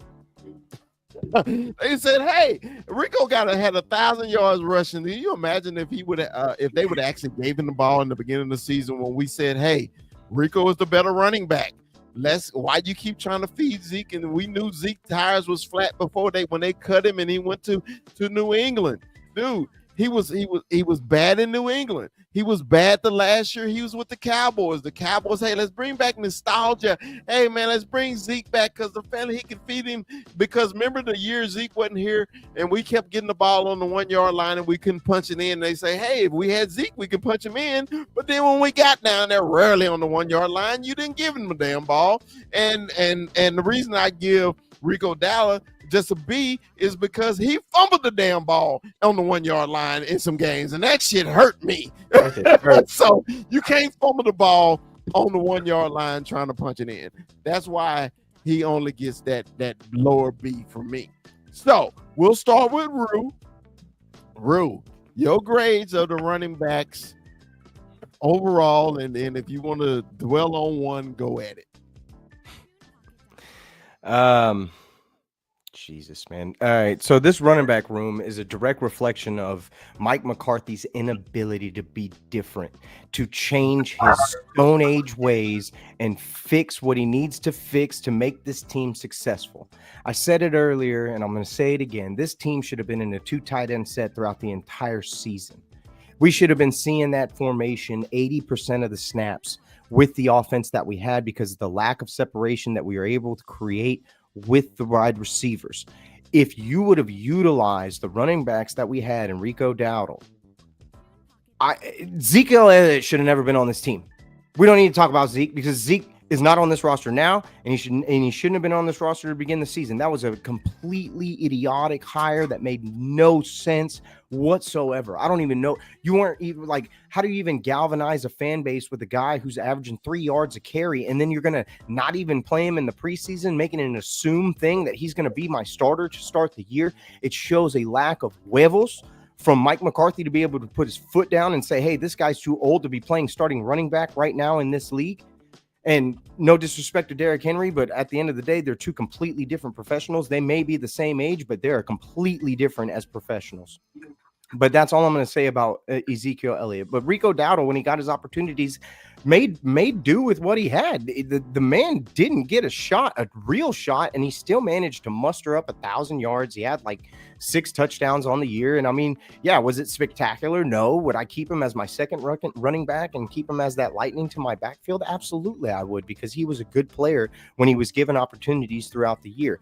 But this lack of production from this running back team, from this running back squad, is a direct reflection of Mike McCarthy's inability to be a real coach and to adapt to what he has to work with. He is trying to force things into what they can't be instead of just using what he has and adapting. That's why he ain't got no job. That's why he ain't gonna get no job. Bye-bye, Mike McCarthy. 21. Hey, man, I know in the beginning of the season, I still hear to this day, 21 say, give Rico the fucking ball. 21. Give us a grade on these running backs. It was a tough year. It was a tough year, and we'll put it on to perspective just because of the people we could have had here, right? And so it was tough that this running back made their year again, right? The running backs, and for the Cowboys, we saw what Rico Dowdle did for us. We saw what Ezekiel Elliott didn't do for us, and I think that was all. I think to me, the whole Ezekiel thing was, we didn't get this guy, but hey, we're bringing back this guy. Hey. Yeah, right. Yeah, everybody was, that was the whole nostalgia thing because we didn't get the guy that everybody wanted that was in Dallas already, and so for me, this is this running back room. Even though we have Rico and I preached a lot of Rico, and I still think that this dude belongs on this team, right? And if we do draft, maybe as a 2, but I think that this man can be our running back, right? But I'm going with the F. This running back room was a failure this year. It's just we saw nothing, and it was tough to watch. Okay. Our player personnel director of the Dallas Cowboys, we talked about running backs in the draft, and we just sat there and watched them prance off the fucking board. Give me your grade, brother, for the running backs that the Cowboys did have on the roster. I give them a C, man, because they were not given the ball as much as they really should have. And the times where they were given the ball, it felt like putting Rico Dowdle in for your goal line back was just it spelled disaster. He shouldn't be in there as goal line back. He's not built for that. So the fact that they didn't have that goal line back, that power back, third down, get third and short back, really hurts the group's entire grade because they did not perform well in those areas. But yeah, Mike McCarthy fucked them. Rico Dowdle probably would have gone for 1,500, honestly, if he was given the ball when he should have been in the second half of the season. I give Rico Dowdle a B because he did play good, but the fumbles did cost the Cowboys a couple times. This group needs a power back. They need the enforcer, dude, and that should be a second round pick, in either Skydabu or Amarian Hampton. One of those two needs to be a Dallas Cowboy. All right, Will, give me your grade. Yeah. I wasn't with Rico Dowdle. I know I was on here before and I spoke highly of Ezekiel Elliott coming back. I was disappointed in his usage. I was disappointed in the back and forth that was later revealed between Mike McCarthy and Jerry Jones as to who's going to be in the backfield. And you can't have that when you're already in the season. That's something that should be determined before the season even starts. I didn't like. Why do we have dudes going on the roster if we're not going to use him at all? And then he's a small back. He wasn't going to get much time anyway. It's kind of like I don't want to say he's useless, but he's not being used at all in any facet. So with Rico Dowdle and Ezekiel Elliott like fighting for time in the beginning, and Zeke just being shut down, it was the whole group gets fail grade for me. We could have did so much better if our front office actually got off their behind and did their job. And you're not even having to pick up a running back from free agency because we knew they weren't going to spend any money. But if you're not going to spend any money in free agency, you can't go through the entire draft and not pick up a running back when you knew that that's one of the needs that you had. And I think Retro said it earlier. You went in there with, 21. Hey, yeah, we didn't go get anybody else, but we got Zeke. Hey, don't you feel good having him back? And I bought into it, man. I was happy to have him back. But then you don't use him, and then you just like, you know what? Whatever. Let's give the ball to Rico. And then you saw how Rico played. He wasn't dynamic. He kind of got the job done. But as far as him returning, me personally, I don't think I need Rico back. I think we can go get another back in free agency, and then we can pair that with a running back in the draft that we can rebuild the Cowboys a running back room and make it more dynamic with what Brian Schottenheimer likes to do, and with all the coaches that we brought in that have highlighted wanting to focus on running the ball, using play action, and things like that. All right, Mikey, are you here, Mikey? Yes, sir. Ask me the question again. We grading running backs. Give us your grade. See, it's very special how you have to grade it because you do have to give Rico an A because the circumstances he had to deal with. Somebody needs to be muted. Somebody needs to mute themselves. Go ahead, Mikey. Go ahead. Because he waited his turn. He was cool about it. And when they actually used him, he was effective. All the crap that he had to deal with Ezekiel, and here's another thing. We'll just said something that the front office needed to get off their butt. No, the front office just needs to leave the coaching staff alone and let the coaches be the coaches. That's why they hired them. And it sucks for all our running back room. Having Deuce Vaughn actually holds back Cavante Turpin in a sense.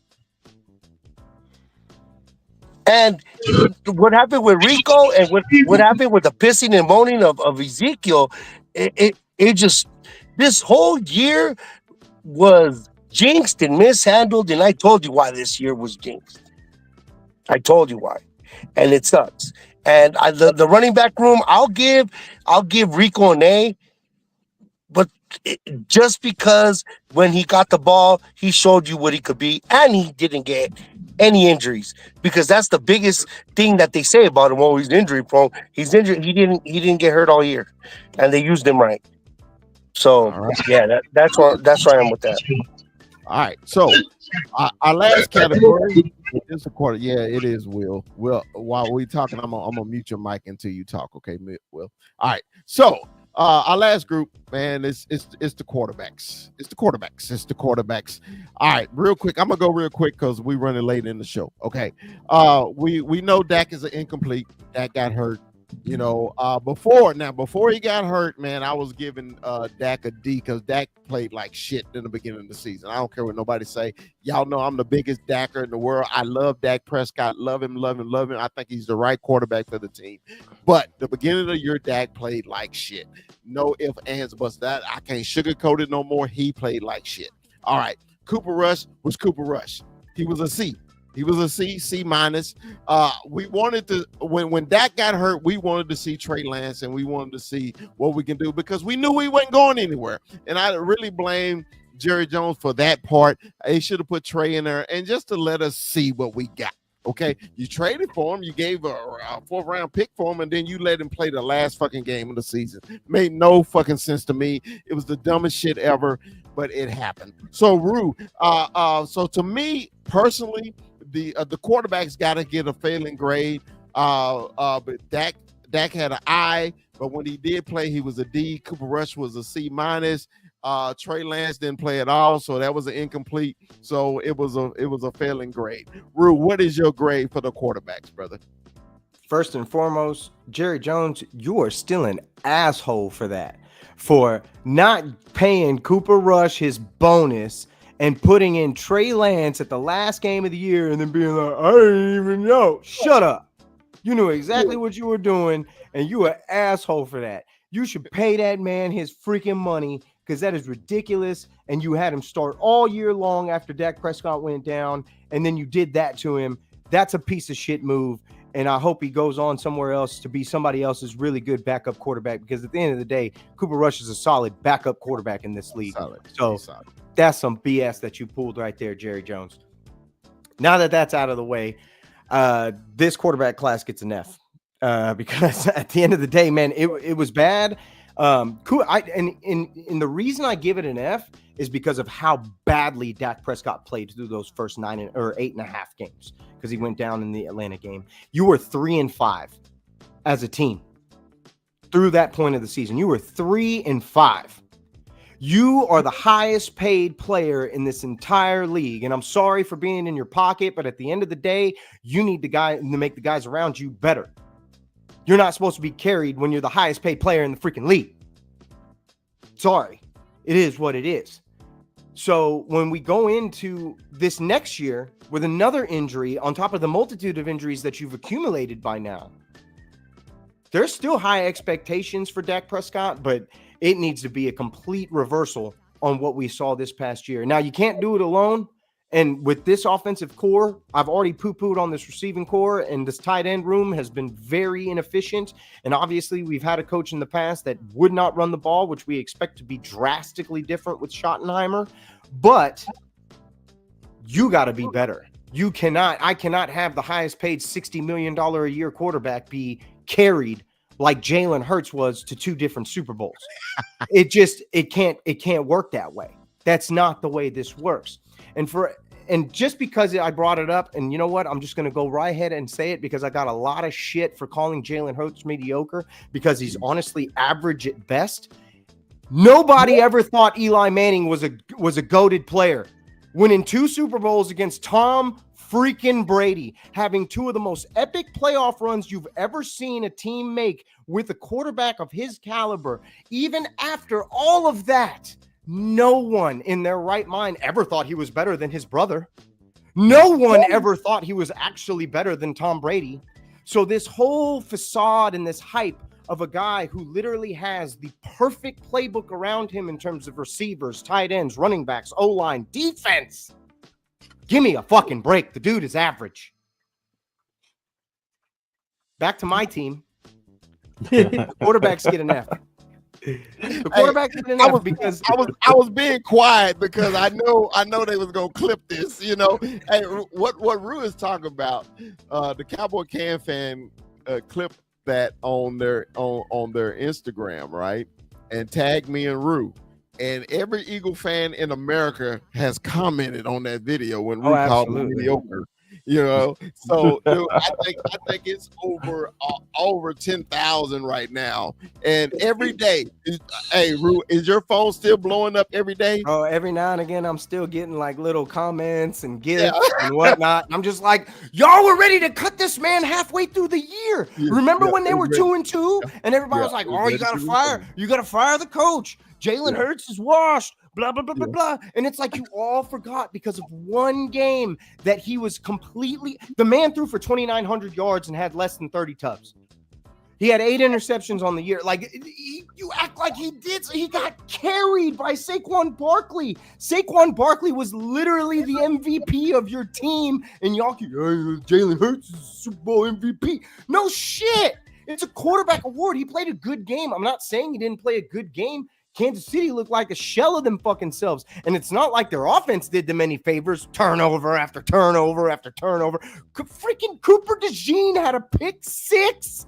Like, come on. It was the most bizarre, out of this world game that there could have been. And the fact of the matter is, your boy is average. And I am rooting for you to pay him top dollar money. I am rooting for you to keep him on the roster because you're not going to be able to keep everybody if you pay him stupid money like we do. Like, good luck with that. All right. Well, anyway, fuck the Eagles. All right. 21. Grade our quarterbacks, man, and I need and hey, 21. I'm surprised you're being brutally honest today, and I know me and you wear those cowboy rose-colored glasses a lot, but I'm appreciating this honesty. So give me the grade for our quarterbacks, baby. With Rue, it's that F, big fella. It's that F. Dak Prescott played like shit when he was there. He had a few games where he gave us that Pittsburgh game-winning play, right? But you know,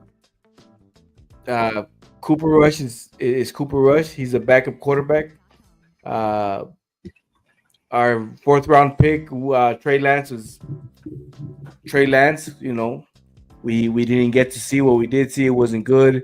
It was all right, you know, but it was rough in that quarterback position, and you know, that's what everybody attacks, especially being a Cowboy fan.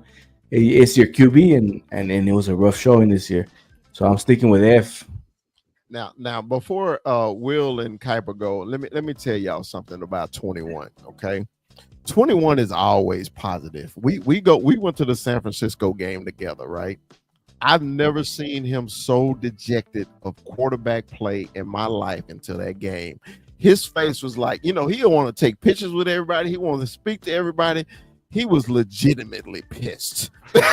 And when 21 is legitimately pissed, you know he played bad, right?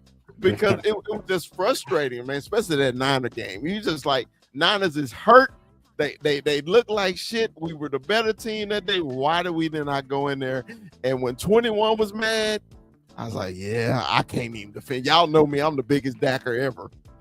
But when 21 was pissed that day, I remember looking over at the big fella, and he was like, I can't even defend him, 21. I can't. So Kuiper, and then we'll end it. We'll go with Will, and then our last final subject is that fucking front office. Anyway, Kuiper, give me your grade for the quarterbacks for the Cowboys this year. You can't give them anything other than an F, man, because at the end of the day, you do have the highest paid player in the entire NFL.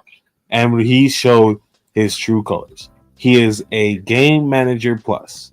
Somebody who needs that run game, and he can make the throws here and there. He can play better than the average game manager, sure. But he does not deserve that $60 million a year, man, for shit. The Cowboys, at the end of the year, yes, there were games where you'd be like, all right, if Dak was here, that's a dub.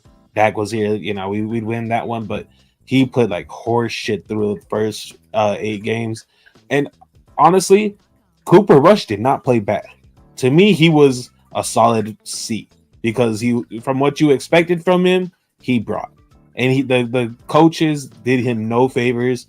The wide receivers did him no favors. The offensive line at times were just letting players go straight to him. So for Cooper Rush, it's unfair to me to give him anything lower than a C. But Dak, I give an absolute F. All right. Will, you are unmuted, and I saw your face when he said about Dak. Go ahead. I'm gonna work my way up from the bottom. Trey Lance wasn't worth the 4th round pick they flipped him for. The preseason was enough for me to say this kid isn't it. I don't know what development he's been doing over the last few seasons, but it's not it. If you can't get on with Kyle Shanahan and what they got over at San Fran, you're not getting on over here. Cooper Rush is what he is as a backup. Jerry did do him dirty. For somebody who professes to know or have the crystal ball in his room that shows him everything about what's going on in the league, for you to try and play like you didn't know that his bonus was coming up is ridiculous. That was dirty. Cooper Rush basically was there when you had nothing else. He played the best he could as a backup quarterback with minimal assets, and he did what he was supposed to do. So I can't knock Cooper Rush. Dak Prescott, the damage from this season is apparent because everybody has their feelings about how Dak Prescott didn't play well, and in some of those games he didn't look great.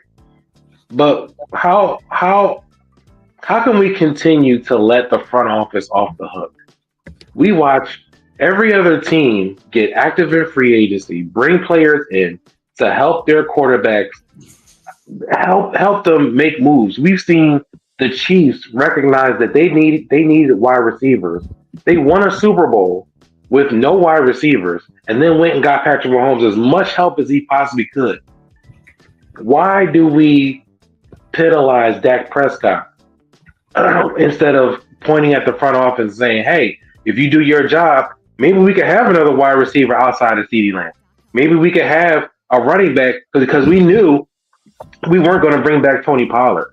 How do you send Dak Prescott into the season with no consistent run game, a shaky offensive line with 2 rookies on it?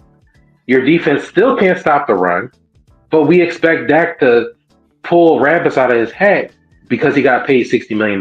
Do we forget that he was still second in MVP voting the year before he's an all-pro?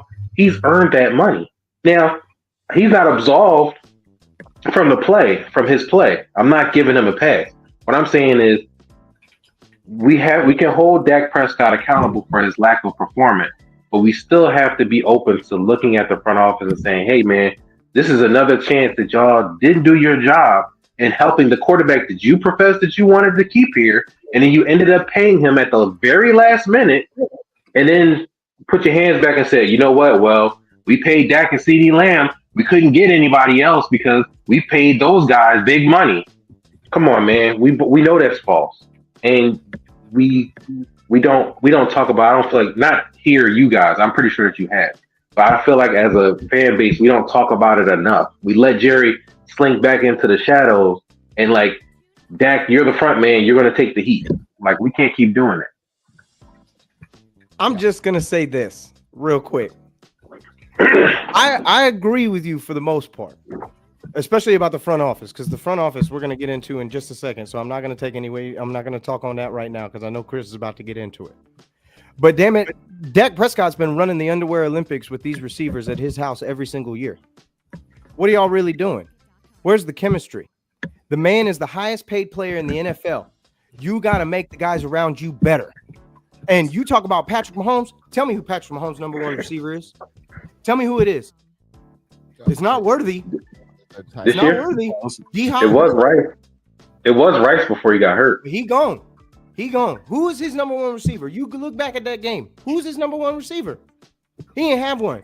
Travis Kelce's a shell of himself. He dragged that team through it. And obviously, there's, we can debate on how they did for the season and the help they got and this, that, and third. Like, we can debate about all that. But at the end of the day, they made it to the damn show with a bunch of guys, man. With a bunch of guys. Those are just a bunch of guys. Kansas City's roster is nothing special. It's not. The Eagles roster is the best developed roster in the entire NFL. And then it's probably the Ravens. And then, you can go from there. But out of developed rosters as a whole, Kansas City's nothing special. You are the highest paid player in the NFL. You got to make the guys around you better. I'm seeing all these videos all the time. He played like shit this season. Tell me the game where he played good. Against the Steelers. Tell me the game where he played good. Oh, I'm sorry. I'm not making faces at you. I'm reading. I got stuck on one of the comments that popped up. The Steelers game was probably his best game. But you look at the Saints game, they got blown out. The Ravens game, they got blown out. Detroit, they got blown out. How is Dak Prescott supposed to elevate those around him when his number 2 wide receiver is Jalen Tolbert? You're not doing your defense any favors if you can't convert, if you can't go do better than 3 and out. You can't. I feel you. You can't do nothing. And your offense can't produce anything at any given moment. And it's not all on him. Don't get me wrong. It's not all on him. Mike McCarthy, I've said it from the beginning of this show. This team was not played the way it should have been played, the way it was orchestrated, because what we didn't make any sense. But that's what we got. But yeah, Dak Prescott's still going to get some of that blame, because at the end of the day, if that's the offense you're going to run, you wanted to run it, let's run it. It's not like he doesn't have any input. Yeah, that's true. Yeah, I agree with everybody. Like I said, I was the biggest Dacker ever, but I have to be honest. I really do. He played like shit when he did play. It just seemed like he was overthinking a lot of things this season. I think he'll bounce back though, but you got to remember too, he still was running for his life too a lot of times. So I think he was forcing a lot of shit, but it is. Let's move along quickly. I forgot kickers and punters. I think everybody will say A. Yeah, you're the man. I love you, baby. A plus for Aubrey. Team's leading scorer, baby. Leading scorer. Our MVP of the team, Brandon Aubrey. So we give them A. So let's talk about this front office, and then we'll get the fuck out of here. Okay. Front office, F minus. No, I ain't gonna give him an F. I'm gonna give him an E. You're running on empty. He said they're grading hell. I'm gonna give him an E, and the reason I'm gonna give him an E, man, it's just simple. They lied to us. They lied to the Cowboy fans. They lied to the players. They absolutely lied. Jerry Jones is the Flavor Flav of front office people. He can hype the crowd up. He ain't rap worth shit, right? So I give Flavor Flav hyped us up. Man, we going all in. We're gonna do everything we can to improve this team. And this is what frustrates me about Jerry Jones. Because when Jerry got here, when he first came to the Cowboys, of course he told us he was going to be involved. that's what we expected. And I've always was that one of those Cowboy fans that say, man, I can't tell a man what to do with his own money, right?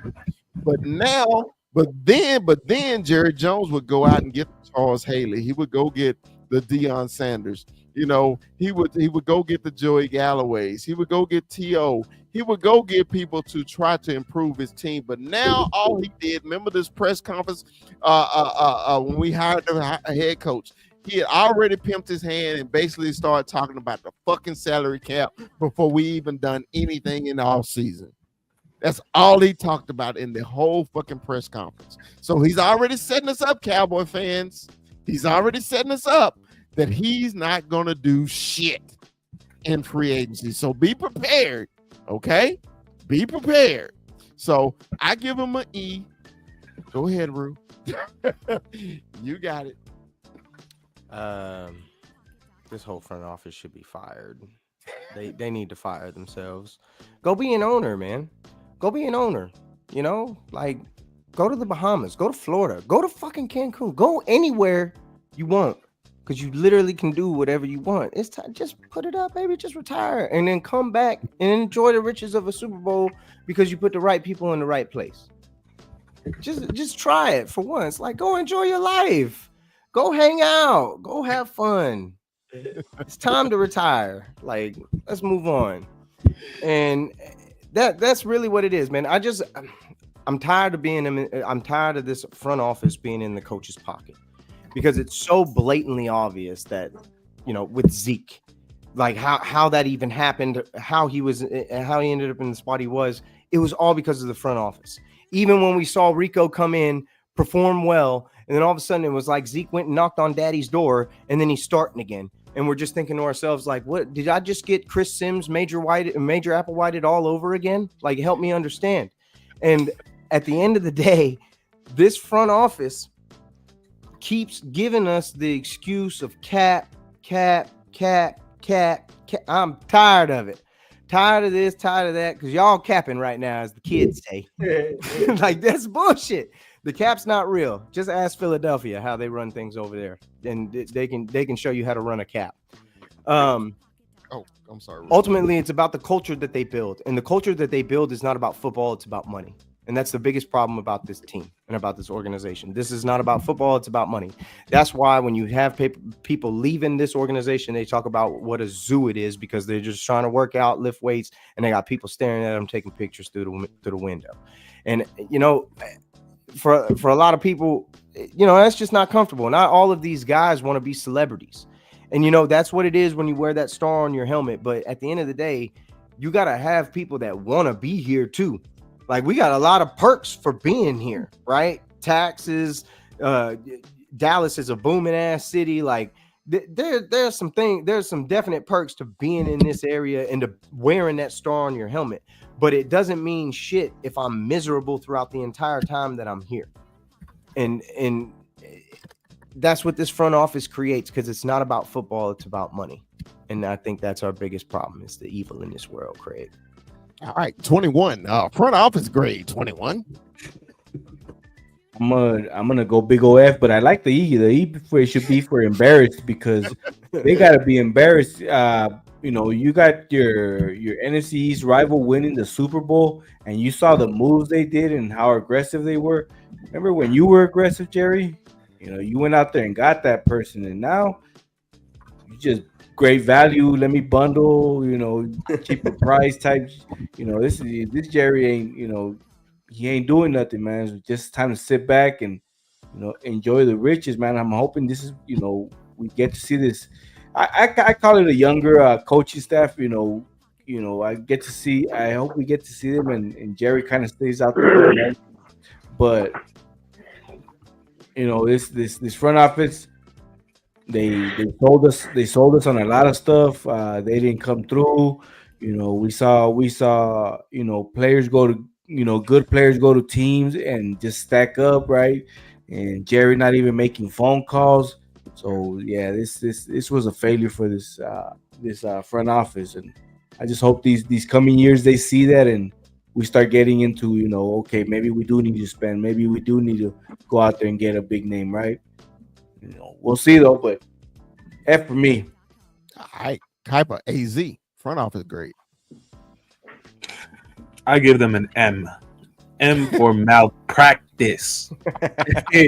Fucking malpractice throughout the entire front office. Jesus Christ. This was probably the worst ran team organization in the entire NFL last year. And that sucks to say because, damn, they're fucking horrible organizations in this NFL. But Jerry Jones, dude, get out the damn way. Just get out the way, dude. You used to be able to do that stuff. Now you lost it. Either you lost it, you stopped fucking caring about it. You saw only money signs. That's all you saw. And that's all you see right now. It is so sad to see because there are good players on this team. The Dallas Cowboys, 30 years, a 30-year drought. The worst in the NFC is ridiculous. As big of a team this is, that is probably the most shocking stat any newcomer. If somebody was to come into the NFL and they saw, what? Dallas? Really? No. That shit should not happen. And it's all on Jerry Jones. Your NFC East, 2 of them went to the NFC Championship, one won the Super Bowl. Why? Because their owners got out the fucking way and they let a GM do everything for them. The GMs for the fucking Commanders were phenomenal last season. They brought in so much help. They drafted one of the what is now one of the top QBs in the entire NFL from a rookie. Howie Roseman has been the best GM in the entire NFL. All simply because their owners don't get in the way. And I'm gonna include fucking McCarthy in the front office. Because Jesus Christ, dude. You had Aaron Rodgers carry you to a Super Bowl. You and Aaron Rodgers are living dinosaurs in the NFL right now for what you want to do offensively. And he is the worst head coach that the Dallas Cowboys would have ever had. Yeah, fucking never running the ball, trying to run through the pass, and no motion. No motion, dude. Get with the fucking times. The entire NFL organization is that. So before Will go, I want to bust y'all bubble. The Cowboys did sign a free agent this year, and it's probably going to be the only one. It was Will McClay. All right. He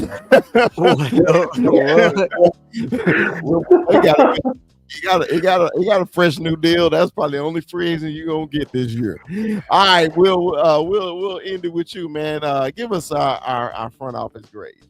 I'm giving them an F, but what the strongest reason I have for them giving them an F is that they continue to play into the fans. They play in the fans' face. You sell all this false hope. You do the all-in quote. You walk it back. You don't do anything in free agency. You had players saying that they were shocked that they didn't get a phone call. And you constantly talk about, oh, you don't have any cap space. We like to sign our guys, et cetera, et cetera.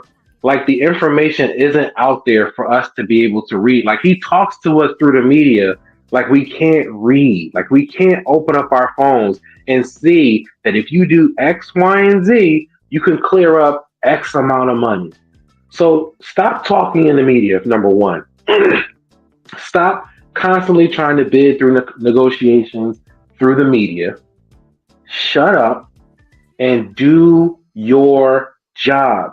Can you imagine how much more people would talk about the Cowboys if they were winning, if they were doing stuff, not just sitting back and, letting the cycle, like him coming out and stirring the pot like he likes to do, or saying some quick quotables that get spun in the media. Imagine if they actually made it to the NFC Championship game. How much they would talk about him. It's because he likes to be in the media. Get your team to a point where they can win consistently. They can be challenging for a deep run in the playoffs, and hopefully they clear one and they get to the Super Bowl and win. Could you imagine the amount of attention he would get if the Cowboys won number 6? And all you got to do is do your job. We've already talked about it. 2 other teams in your division have gone further than you in less time. If it's me and I see that, listen, I'm getting up. I got to make some moves. I can't let these dudes up show me up. Howie Roseman running circles around me as a GM. I'm the big guy around here. I'm the one that's supposed to be the top dog in the NFC East. They talk about me. I want them to talk about me like I know what I'm doing. And they saying I don't know what I'm doing right now. Time to show them. That's what I would do. I don't want to be a laughingstock. I don't want my team that I paid money for to be a laughingstock. Get off your behind. Do your job and put your team in a position where they can at least look like they can compete. And then we have a whole different conversation. That's all I want. Awesome. And one final note to Mr. Howie Roseman. Congratulations on your punk ass, trick ass, hoe ass team winning the Super Bowl.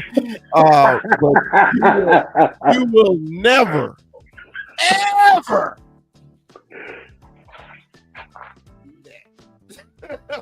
never be America's team in a million years. They're not even Pennsylvania's damn team. Ever.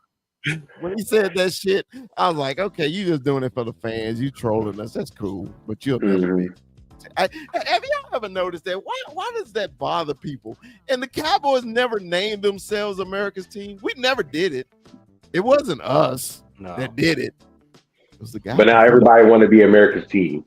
It was a guy from Philadelphia that worked for NFL Films, an Eagle fan. Go back, learn your fucking history. All right, guys, great show. But look, man, now we put a bow on last season. Now it's time to get into drafts and free agencies. Next week will be our first mock draft for the Cowboy Up Podcast, okay? We're going to do a mock draft. We're going to go through it. Kuiper AZ, this is his year. He's going to be in his bag, okay? So we're going to do our mock draft. Our first mock draft for the season. We'll probably do one every week up until the draft, okay? And we'll really get into free agency, okay, guys? So join us next week. Okay, and let's start this damn off season off right. So, anybody got any final thoughts before we get out of here? Yeah, I do. Go ahead. Fuck you, Patrick Mahomes. You didn't have Daddy Goodell there to hold your fucking hands with the zebras. You ain't get that fucking 3-peat. You did not deserve to be there. Well, I love when Kuiper curse. You know, I love it. I do. I love this shit. But look, hey, let's really get into this all season starting next week. Well, like the big fella always says, boys for life. Puro pinches Cowboys. Tell your friends about us. We'll see y'all next week. Peace.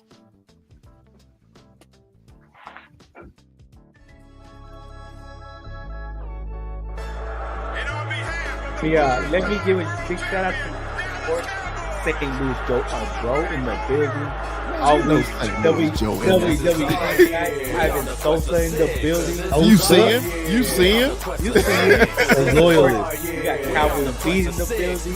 The great Cowboy Beat. Big shout out, man. Big shout out to y'all. Appreciate y'all joining. We only growing, guys. We only growing. It's gonna get bigger. I'm excited. Hey, did you see he got retrofit right in the introduction? I did. Hey, man. Hey, videos, dancing. Hold on, player. Sometimes I screw up, player. You know, hey, man. Players fuck up. Hey, yeah, players fuck up. Yeah. First day of pads. Say, man, you know, we all played, man. It's just something about that first day. Ain't nothing like it. It is nothing like it, man. Because now to me, tomorrow tells the truth. Today was the fact, but tomorrow tells the truth. I'll tell you about I'm sick of this shit, man. I'm sick of this shit, man. You know, I know we all co-hosts, but you know, I like to have a little quick monologue before we get into a subject. You know, your ass always got to spread shit and eat wings and Motherfucker sprint. Calm down. I haven't sprinted in 5 years. Calm down, Mikey. Sprinted 5 years. Calm down, Mikey. What you sprinting right now? Yeah, we got a long show. We can go as long as you want to, man. Have a Brock today, man. Pleasure to meet you, Brock. I appreciate the love on TikTok, man. Shout out to Brock, man. Welcome to the show. Hey, I got the hard hitting questions, so I got the controversial. You come out with that Whataburger in and out one, right? We kind of keep it light, but big fella, I gotta hit him with Walter Cronkite stuff here. Okay. Drake or Kendrick?